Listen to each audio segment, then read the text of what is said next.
This is a pay-per-view that really divides wrestling fans. Some guys think it's good. Some people think it's shit. Join me tonight and we'll take a look with my overly negative eye and see what I think.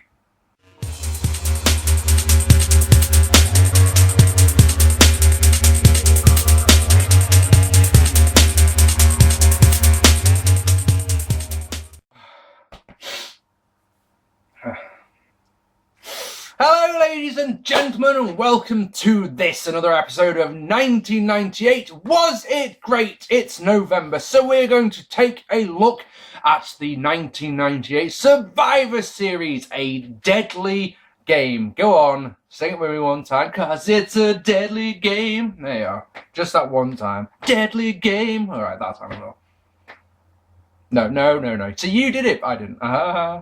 Night after Judgement Day, Vince McMahon made it a 16-man tournament, the winner of which will be crowned the brand new WWF champion. He also said that firing Austin, or Stone Cold Steve Austin, was better than sex. A statement I always think is a bit false, because anyone who ever says that something is better than sex has surely never had truly great sex, because there's nothing better than sex, is there? Is there? That same night, Austin kidnapped Vince. He returned. So it's one of those interesting ones that we rip on Cena when he gets fired or whatever, and he's back the next night. Yeah, Austin's fired at the pay-per-view. Yeah, next night on Raw he's there, and as if nothing's happened. You're like, right, okay. He kidnapped Vince and held him hostage throughout the show, and then in the main event slot, took him to the ring, held a toy gun. He told the security guards outside that he had a toy gun, to the point where the officer holds it and goes, "Oh, that's a nice toy." And it's okay. Anyway, he pulls this gun out, puts an envelope in Vince McMahon's pocket. Vince McMahon pisses himself as Austin pulls the trigger, and it says "Bang 316." A week later, the envelope that was put into Vince's pocket was revealed to be a brand new 5-year contract for Stone Cold Steve Austin, authorized by Vince's son Shane, who until this point had been doing commentary. Shane cut a promo that night on his dear old dad that I'm sure he's been waiting for at least half of his 28 years to cut. The amount of venom and vigor there, it was absolutely fucking golden. It really, really was. A week later, Vince busted Shane down to lowly referee. Oh, sorry, the contract had a guaranteed title shot, and Shane's plan was for Austin to have the title shot the night after the Survivor Series. Vince changed it so that his guaranteed title shot was just being part of the Deadly Games tournament. There we go. There's more. We'll talk about that later on. So, after lots of waffle, it's November. Let's do some more waffle, shall we? It's November the 15th, 1998, and we are live at the Kiel Center in St. Louis, Missouri. 21,779 fans on hand. That's a big-ass crowd. Bear that in mind throughout this show, please. Four matches on Heat tonight that I didn't see, so check this out what I missed. The Hardy Boys, who'd recently made their debut, beating Too Cool.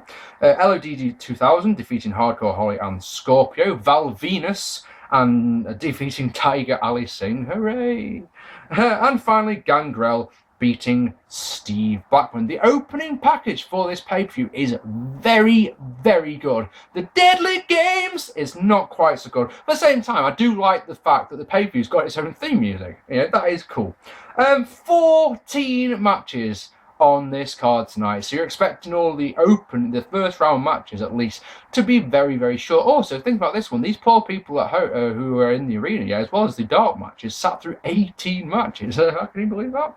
So let's get on with it. Mankind defeating a mystery opponent in the first Deadly Games match to advance. So Mankind has the brand new Hardcore Championship belt with him. He'd been presented it by Vince the night that it was Shane who was revealed to be in cahoots with Austin. Vince had been, Mankind had been there for Vince for a couple of weeks. And Vince had said to Mankind, basically, "Tonight I feel like I've lost a son, but I've gained another one."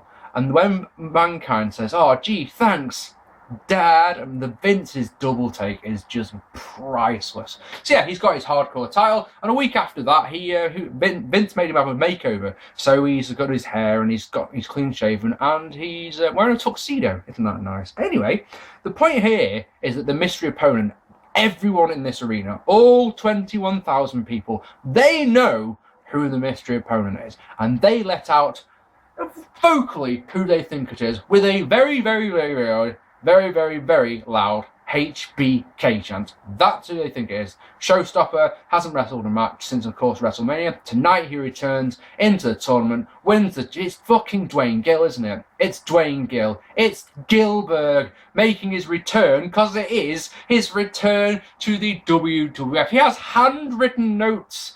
That Vince McMahon does the introductions, and he's got written on cards this glowing introduction, and out comes Gillberg, scared of his own pyro. He gets beaten by Mick after a double arm DDT after 30 seconds. Oh yeah, that's crap. Earlier tonight, Jack Gillberg, who actually, to be fair, he wasn't Gillberg yet, but it was coming. He'll be the light heavyweight champion soon. By the next time we do a vid in the 1998 series, he'll be the light heavyweight champion. Ain't that good? So earlier tonight, Jackie attacked Sable. So now we're with Kevin Kelly, and Sable says she's pissed off.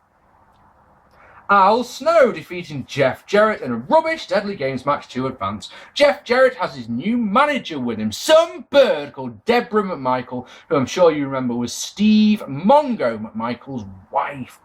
Only move of note in this match is Al countering a spinebuster into a DDT. You don't see that counter often enough. Deborah brings Head into the ring. Jeff uses it, but Snow had brought Jeff's guitar into the ring. The referee gets rid of that, and Al uses Head himself as the referee gets rid of the guitar. Like I say, 3:39, nothing match, shit finish, better than the opener though. Next. Steve Austin defeating the Big Bossman in a crap Deadly Games match to advance. Austin hits a Thez press early on. Jim Ross, and this is the first move that Steve has done, Jim Ross says Austin's on the top of his game at the moment. What, because he's done a Thez press? He's done one movie press. Bossman goes low to get control, which is a disqualification, but apparently it's not tonight. Bossman is an evil fuck, as we know. He's just returned to the Fed. He's an evil, evil fuck. He puts on a chin lock to prove what an evil, evil fuck this man actually is. He stays on offense with 3 minutes until Austin makes a comeback, and this makes Bossman mad, so he whacks him with a nightstick. Yay! That good. That gets a disqualification. He basters Austin's ribs while Vince looks on in the back with a smile on his face. It's like this was meant to happen, you know? Match was nothing, but this time the finish makes sense. Austin's next opponent will have a weakened opponent. We've got no problem with that. If Austin, if Vince wants to be the one who masterminds Austin going out, sort of thing, Cole asks Vince about what's just happened, and he's very, very, very pleased about it. Doesn't seem fussed at all. X-Pac defeating some bloke called Steven Regal in a good, actually, Deadly Games match to advance. Regal had made his debut recently. Oh my god, it was so bad. He came out and he looked like he was drunk, is what I'll say. Cut a promo, basically, because you know what he's doing. You know his. If nothing else about this, you know his theme music. Are we singing along? No, we're not. He's a man, such a man, such a man. You know it. So they've had Dave, so he comes out, he cuts a promo, and there's no one in the back who's manly. Has someone come out and fight me like a man? Goldust was the person who answered the call. But anyway, the point is that he stumbled through his words. And we'd had loads of vignettes leading up to this point, showing just how manly Steven Regal is. Because, as they say, he's a real man's man. They showed a vignette, for example, of him chopping down a tree. That's quite manly. They showed him having a shave with a razor blade. Because that's manly, damn it. And most manly of all, the most butch thing that us blokes can do is squeeze oranges with our bare hands. He don't need no juicer. He don't buy his juice from the fucking supermarket in a carton. He gets a bag of oranges and goes... drinks his juice. That's fucking manly right there. Regal doesn't like X-Pac because he's holding the European Championship. And he's not from Europe, so that's bad. And Yeah, all right, we'll give him that one. So we'll go through this one because this is probably one of the better matches of the show. There's a lot of what's coming up, doesn't it? X-Pac misses an early Bronco Buster and Regal goes to the ground, going a Regal sucks chant. He may be manly, but these fans do not like him at all. He gets 2 off a really nice gut-wrench suplex, then locks on a body scissors. Pac goes to the Bronco Buster again and misses, so Regal puts him up top and, get this, hits a butterfly suplex off the top. Fucking yes! These fans don't give a flying fuck about a butterfly suplex off the top at all. Regal is manly, but he's also evil, so he locks on a chin lock. Pac gets a spinning heel kick for 2, and this time the Bronco Buster connects to a massive pop. I don't get the Attitude Era sometimes. The Bronco Buster is so ridiculously over, yeah? It's unreal how over it is with these 21,000 fans. A fucking butterfly suplex off the top. Fuck that. Wrestling is weird sometimes, isn't it? X-Pac gets a suplex and goes up top again, but Regal knocks him to the outside where Pac hits a suplex and they are both counted out. I've got no problem with the finish because it means Austin gets a bye and everyone wins. But no, Vince is vexed about this. He's really vexed. He demands overtime, but Pac just goes, fuck it, and walks to the back. Regal spends some time at ringside and then chases him instead of just getting into the ring and winning via count out. No, double count out, Austin gets a bye. Vince's reaction is fucking beautiful. It is absolutely fucking brilliant. This is a 2-star match. This would have been 2.5. You might have even wanted to go up to 3 stars if you were kind. If this crowd had given a flying fuck about, well, anything other than the Bronco Buster, which they really seemed. I mean, I've got written on my notes. The last thing I've got written about this match on my notes in capitals is: if you saw a butterfly suplex today, it doesn't matter who did it in the WWE today. The place will go bonkers. Wouldn't it? Surely it will go bonkers. Can I also just point out at this point, right? The same day that I watched this show, I watched the Super J Cup, the J Crown tournament from 1996. It was great. And then watched this. Why didn't I do them the other way around? Why? Ken Shamrock defeating Goldust in a crap Deadly Games match to advance. Ken is an evil motherfucker, so naturally he puts his chinlock sitting in this one, Wow, this crowd, classic Attitude Era. They are classic Attitude Era, this one, so both men's entrances get pops. Both Goldust and Shamrock's music, as soon as it hits, big pops. As soon as this match starts, no one gives a shit. Yeah, so I know, for example, I noticed there's a guy in the front row dressed as Goldust, complete with wig. Isn't that crazy? The match is so boring. Ref blocked the Shattered Dream so Ken can get a Rana, a belly to back suplex, and the ankle lock to get the win. Dull, boring, crowd only care for the entrances. Nothing other than that to point out. Nothing. The Rock defeating Triple H in a Deadly Games match to advance. And wait, no! The Stooges come out to Triple H's music, and you get scared because in the ring they've got the things that make the DX Pyros come out, and you sat there as the ring lighting turns green going, they are not going to, no, it's alright, the Stooges don't. But anyway, it goes like this. Triple H is still injured, so we get a replacement. It's the Big Boss Man! Again, really? So, Rock's, before we go on, before we talk about the match, I need to talk out 1 week after, no, it was the night after. It was 1 week after Judgment Day, Rock debuted a new entrance music, right? It was all the usual things that you hear on Rock's entrance music, if you smell and all that, and the Rock says, the Rock says, no you damn roll. Imagine those words, set to a dance beat. Had it for 1 week, and I'm gonna guess that either Rock said, that's fucking awful, or they talked to some of the fans and each one went, that was fucking shit, because the very next week he had it back. Anyway, this match is wonderful. Rock cradles Bossman for the win in 4 seconds. Wrestling! How's that sound? I can't rate it the minus figure that it deserves, because it just made me chuckle, honestly.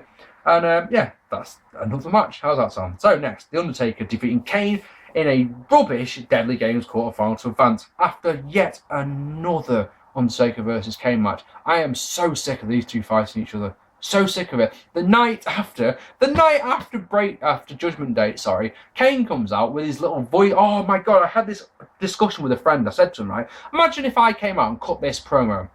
Brother, you and me in a casket match. And it's like, crap. because Kane's got a little voice box, and it's one of the first times we're hearing Kane speak, the place goes mental. Isn't that strange? Anyway, yeah, he challenged him to a casket match on Raw the next night. So bear in mind, we'd seen them at Judgement Day have a one-on-one fight. They have another one, has a creative finish. I'll give them this one, as they both fall into the casket. And they don't just take the lid off, they actually boot the sides off the casket so that the casket match can't finish. And you're like, yep, I'll give you that one. That one does work. But yeah, and another Undertaker versus Kane match. After this match, I don't ever want to see these guys face each other ever again. What? They face each other hundreds of more times? Yay! For fuck's sake. Taker is with Paul Bearer, as I'm sure you remember. Paul Bearer had hit his boy with a chair at Judgment Day. Taker admits the next night after Judgment Day that he deliberately set fire to the house that disfigured Kane. Because, and I quote, Kane was weak. It's like, Kane was 7. Why are you setting fire to your brother? Oh! This is the start of the Undertaker is too into his character. Part of the Undertaker's character. And basically, this leads to the Ministry of Darkness, which is another one of those times, like this show, that's a polar opposites the fans, doesn't it? It really pulls them apart, because some fans love the Ministry of Darkness, and some fans, like me, didn't like it very much at all, especially when they went to the corporation. Jesus Christ. Oh, and Kane had fired a fireball into X-Pac's face a couple of weeks before this, because he could, I suppose. A slow, brawling match, just like every other Undertaker versus Kane match. Kane hits a power slam, but Taker then takes over and works the leg for ages, and naturally, as soon as Kane starts his comeback, it's like, oh, my leg, fuck it. He has a crap-looking choke slam, and then, obviously, because he's a babyface now, goes after Paul Bearer. He's a babyface who spits fireballs at babyface, I don't know. Anyway, goes after Paul Bearer. That leaves him wide open for a tombstone, which gets the win at 7 minutes, and it felt like double it, it felt like triple it. 7 minutes, 16 seconds. Nothing special at all in this match. It's just, they go on and on and on, these matches do. Mankind defeating Al Snow in another poor quarter-final Deadly Games match. Oh, this is the first one, sorry, in the first quarter-final. Al Snow had kidnapped Socko a few weeks ago. He's got his wrapped around his head. Al uses a chair on the outside, which gets nothing from the referee, obviously. Headshot misses, Submit can get a belly back suplex, and he finds Socko, which gets a massive pop.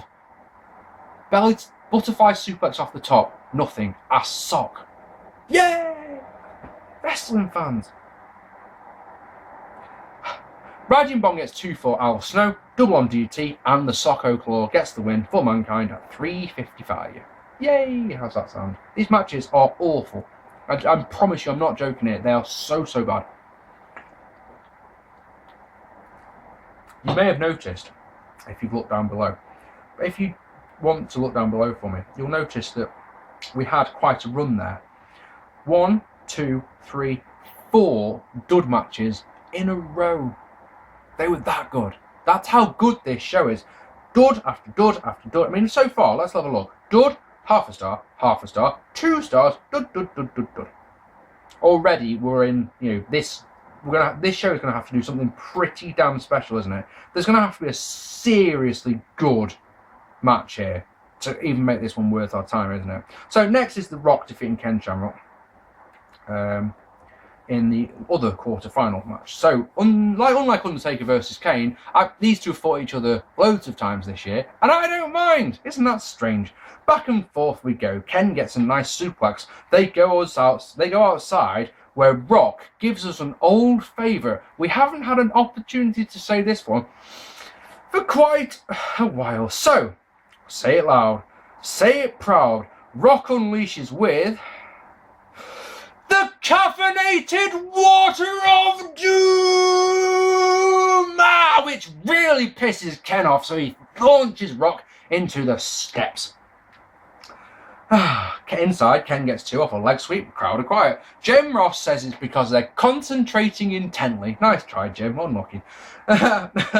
Could it be there's no, I've got it on my notes. Could it be there's no fucking soccer in there? Brilliant, well done, Mark. Evil Ken Shamrock gets Rocky chant to shut me well and truly up, isn't it? Rock comes back as Bossman waddles out, so Kenneth gets his third evil chinlock of the night. Bossman sucks chance because the people are more interested in Bossman than this match. Rana and the ankle lock, despite there being nothing done on the ankle the whole match. Well done, Ken. Rock gets the ropes, double clothesline. Rock gets a float over DDT. Ref distracted by Bossman, so Rock goes low. That's a double clothesline, like a double, double clothesline KO spot. They both go for a clothesline. I'm in my mind going, what did like him and the ref do the most? I don't know. Rock goes, ref is distracted by Bossman, so Rock goes low. People's elbows obviously gets a thunderous pop. Rock Bossman's counter into another belly to belly. Bossman, and this is a great moment, chucks his nightstick towards Ken, and Rock catches it in midair, uses it, and gets the 3. Fantastic. That is a good moment, that is. It's an alright match. It's nothing great. There's a theory that I'd like to point out here, which is, alright, I obviously know what's going to happen at the finish, but a theory that I've never thought of before is that Bossman is actually trying to help Rock, because of course he's with the corporation, and then with the benefit of hindsight, you can say, yeah, maybe he actually was. So, quarterfinals are all done and dusted. Sable defeating Jacqueline in a meh match to win the Women's Championship. So, as we talked about at the very start of this vid, Shane McMahon busted down to lowly referee. So here he is, the referee. The crowd are hot for Sable. This crowd who have been weird all night make noise for this entire match. This is the only match on this entire card that they do that for, and that's why my rating reflects that. Sable gets a crap-looking TKO for 2 when Miro pulls Sable out. So she goes low on Miro, hits a Sable bomb on the outside, which is alright. Jackie takes control, choking with the ropes. She's able to counter a Sable bomb attempt, but Sable then counters a tornado DDT and hits the bomb for the win. 3 minutes, 14 seconds. Match is okay, I suppose. It's nothing special at all. It's better than some we've seen tonight, and like I say, crowd hot throughout. Absolutely hot throughout. There we go. 3 to go, 4 to go, 4 to go. Mankind, God, this show never ends. Mankind defeating Steve Austin in an okay match to advance to the Deadly Games final. So Austin, as you may remember, got attacked by the Bossman with his nightstick, whacked the ribs really hard, so Austin obviously comes out selling the left arm. It's meant to be pro, Steve. Austin rips off bits of Mick's tuxedo, leading him back to, it goes back to like the outfit he'll have for the next year, sort of, isn't it? They go back and forth until Mankind bails up the ramp to confer with Dad. The Stooges big him up until Austin comes over and kicks all their asses, except Vince, who makes a miraculous recovery and leaps out of his wheelchair. That's very funny. Austin wants a power driver on the ramp, but Mick counters with a backdrop, obviously. Austin is introduced to the steps and they brawl at ringside, then brawl inside where they both attempt clotheslines, giving us a KO spot. Mick gets a chair, but it's kicked into his face. Knee drop on the ropes misses, and Mick gets a double arm DDT on the chair for a close near fall. Pile driver attempt on the chair is countered, so Austin can hit a stunner, but Vince is definitely healed up and pulls out the ref and KOs him. Mandible claw is countered into the stunner, and honestly, this is the best part of this show. It is fucking brilliant because it's still years later. A decade and a half later, this still has the power to stun you if you've forgotten it, which I had. Because holy shit, here comes Shane McMahon. He sprints into the ring, pushing people out of the way. Does a dive into the ring. 1, 2. And he stops. Austin's giving him the eyeballs. What the fuck? And Shane, massive smile breaks out. Fuck you. And it's like, oh, that's so good. Chair shot by Briscoe, and Shane counts the fall. Vince bails back to quick time, and all the heels run to the parking lot and bail. Austin recovers from the chair shot in record time, goes to the back, steals a car, and fucks off after them. As a match, this is passable, alright? This is a passable match. It's okay. It's not as good as some that these two have had this year. Really? I'm trying to do a video. Oh, fuck off. I'm not interested tonight. As a match, this was passable, alright? It was alright, not as good as some of the ones they've had.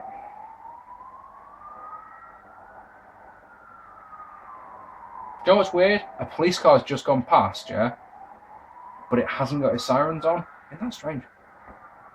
I can't see it. Yeah. As a match, third time, let's try for a third time. As a match, this was only passable. It was all right. Wasn't as good as some of the ones they've had this year. But, and it's a big, big, big but, that ending was sports entertainment at its finest, is what I'll say. Russo must have been proud of himself.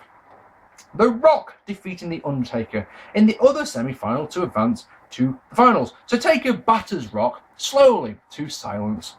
Bearer attacks with a shoe. The evil bastard. JR is too interested in talking about Shane, to be honest. I'm more interested in Bill Apter, who's at ringside, and a guy dressed as Mankind at ringside. He's sat next to the guy who's dressed as Goldust, and I hadn't noticed. Isn't that odd? Samoan drop by Rock, and here's Bossman. Again, for fuck's sake. Scoop slam by Rock, but Bossman puts the brakes on it. Oh, isn't it weird that before he did the spine buster, Rock would just do a bog standard scoop slam and then do the people's elbow? Isn't that strange? Taker nails Bossman, choke slam for Rock, so Taker is disqualified. No, sorry, that's not right. Choke slam for Rock, choke slam for Rock. No, it's not a choke slam for Rock at all, because we've missed something here, and that's that Kane comes out and choke slams the Rock. That means Undertaker's disqualified, Rock's in the finals. Taker is vexed, he attacks the referee, the brothers brawl to the back, and it's another rubbish match in a long, long line of them. God damn it. So, 2 to go. The New Age Outlaws defeating the Headbangers and D'Lo Brown and Mark Henry in a triple threat match to retain the tag team titles. So this one comes about because Brown and Henry had attacked the Outlaws after they successfully defended the tag titles against Al Snow and Mankind, which was a fun little combination that teamed up together for like 2 weeks and, was crazy. And Al Snow trying to say, look, you talk to a fucking sock, and Mankind's going, yeah, you talk to a head. And, it was entertaining, I promise you. While the Headbangers have been mocking the Outlaws on Raw for a while, Headbangers and the Former Nation guys had a number 1 contender match, and this is at the point where Kane was just coming out and just destroying everyone because he could. So he comes out and destroys all 4 men, which means them both number 1 contenders. Why not? Jim Ross says, right, this is the thing where I just wanted to talk to you about this little moment. On my notes I've got written, right, Jim Ross says, partners cannot pin partners. And I went off on a rant and started giving out about that, going, look, that's a stupid thing to say, but then just something stopped me in my tracks and went, hang on, didn't the Outlaws do exactly that this year? And I've gone and checked it out. And there's the thing called the Outlaws rule, which was from July of 1998, where they were in a match where you could pin anyone. So it came down, like, I think it was a four tag team match, right? And anyone could pin anyone. And at one point, you've got Dog and Gun in the ring together. So they just went for why not? So if I'm wrong on this one, sorry, but Dog pinned Gun in the middle of the ring. They kept the belts, or they won the number 1 contenders, or something like that. Since then, it's been, look, you cannot pin your own partner. So that's why Jim Ross said that. And I felt like such a prat for going, oh, what a stupid thing to say. Anyway, you can probably tell I'm not actually talking about the match because nothing of note happens with Road Dogg being your outlaw in peril. Nothing of note, like I say, until Thrasher turns on Brown, tries to pin him, it gets 2, hot tags Gun, who cleans house, walks into a sky high from Brown, but then, fuck selling. Famouser and a Henry splash from Mosh get 2. Gun gets the win with a power driver. Sloppy, boring, dull, long, crap, just crap. Crap. The Rock then defeating Mankind in our main event to win the Deadly Games tournament and, of course, win the WWF Championship. In Mick's first book, he says that everything from the first chin lock onwards was just called on the fly. Rock is making his entrance. We see that Vince, Shane, and Bossman are back. We knew that Bossman was already back, but whatever. I'm sure Shane and Vince will have nothing to do with the finish of this match. No, why would they? Come on, we can trust them. King notes as this one starts, don't worry folks, you'll get to see the finish of this match, because of course this was a few weeks after the last WCW pay-per-view, which of course went off air before the main event had gone off. I like that. It's a nice little thing. Thing is, right, it's a nice little dig. This is an honest to God truth. I barely noticed King this pay-per-view. He can't have been that offensive, can he? Anyway, chin lock is mighty long at the start, and out comes Vince and Shane. Maybe this one will get a closer look, maybe. Rock gets a suplex on the outside and threatens the McMahons. He hits a back suplex on the rail, and we brawl into the crowd and plan the next sequence. And then That's back. If anyone's wondering, that's what they're doing when they're brawling in the crowd in the Attitude Era. They're planning the next sequence, all right? So we go back into the ring, and the next sequence is a chin lock, and you're going, did Mick not hear it properly or something? Oh, I noticed 4 signs in the crowd during this match. One says Shane, one says Tom, one says Josh, and one says April. So I'm going to go to the pay-per-view tonight, and I'm going to make a sign that says my name. Weird. We go outside as Mick gets a chair and uses it to the back of the Rock. Jim Ross says that Earl has been instructed to let things go, so chair shots are allowed. Just make it no fucking disqualification, why not? Mick ends up with the steps on him, and Rock bashes the steps with a chair. I don't know if that would hurt at all. Tell you what would hurt, though, when Mick gets back up, Rock bashes his brains in with an evil chair shot. Mick makes no effort to block it, to try and stop a bit of it. No, he just takes it with his face. Why not? Mick goes low to buy or kill some time, then chokes Rock. Once again, outside we go. Once again, we go outside. And this, once again, Attitude Era fans, go fuck yourself. Because Mick, Mankind, whatever you want to call him, does the Cactus Jack elbow off the ring apron to silence. And it's just one of those, well, if it was me, I wouldn't bother doing that one for a while. Leg drop by Mick on the announce table, which stubbornly doesn't break.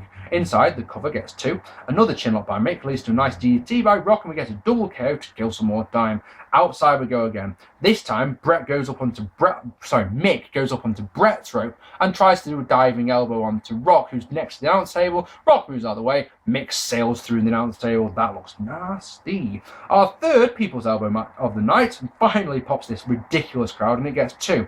Double arm DDT by Mankind, Socko. The arm drops twice, and we get a desperation Rock bottom for 2. Scorpion King Deathlock by Rock, and Vince tells the timekeeper to ring the fucking bell. Montreal rears its ugly head a year later to be turned into an angle. Rock wins his first championship and embraces Vince and Shane. Vince and Rock both cut promos as Foley looks stunned, hurt, upset, the whole kit and caboodle. He's then attacked by the heels, and it's Stone Cold Steve Austin who makes the save and closes the show, because Austin's all that matters. Match was way too long in my opinion. This one went 17 minutes. That finish is not good. I don't like that at all. I really don't like. I would much rather. I don't care how you get there, but turning something that was real into an angle. Of course, we're going to see this a lot over the next decade, but you know, it's just not. It leaves a bad taste in the mouth. I mean, this match, like I say, too long and not actually very good. They could have taken 7 minutes off this one easily, because think about it, because they've got to kill so much time. They've got so much time to kill. So there's a lot of it are rest holds and just lying around, basically. Not good. Even the short matches on this show, and there was, a lot of matches that went 3 minutes, something like that, they felt double, triple as long, because for the majority of this show, this crowd were not interested. And the thing is, of course, that doesn't help, is that the majority of these matches were rubbish. I think we've got I think there's 8 good matches on this. 1, 2, 3, 4, 5, 6, 7. 7 dud matches on a card of 14. So they are. Half the matches are duds. Fortunately, nothing goes minus. So, it's better than Judgment Day. Only 2 people. There are 2 types of people in this world who would want to go and watch this show. All right? They are people watching all the Survivor Series in a row on the build-up to that year's Survivor Series. We can say, watch them all until this point. If you have to be a completionist, that is what I'll probably call it, yeah, you'll want to watch this. They say you have. You'll be watching it in sequence, you know. The other people who would want to see it would be people who want to see The Rock win his first championship and become the corporate champion. You know, if you want to see that, then by all means go and watch this show. It's a 1 out of 10. Because I'm very, very nice. This show is fucking shit, folks. It really is just one of those shows. Avoid at all costs. And it's one of those ones I now want people to tell me in the comments, if you can, what is it about this show that people like? Because I'm stumped. I'm really properly stumped by this one. That is a shit place for your battery to die when you've got, 10 seconds left of the vid. I don't like tournaments as a rule. Tournaments, traditionally are boring. I mean, look at WrestleMania 4 and look at this and look at all the King of the Rings. Hooray! Also, I don't like the Survivor Series not having any Survivor Series matches on. I think that's a big, big mistake. They won't do that. I think that's isn't this the first time that happens, and it doesn't happen again? So what? 2002. So that's something. Yeah. Also, oh, one more thing. No blood on this show at all. Deep in the heart of the Attitude Era, no blood. Bit of a surprise, yeah. Not a very good show. Didn't enjoy watching this one bit. Ladies and gentlemen, I've been Mark P. Would love to know what you thought down below. If you haven't already and you've enjoyed this vid, please hit the subscribe button and also hit that like button and leave me a lovely message down below. I've been your host, Mark P. This has been 1998. Was it great? Like I keep saying, only a few of these left now, so enjoy them while you can. I've been Mark P. Just said that. Go away, Mark. Take it easy, guys.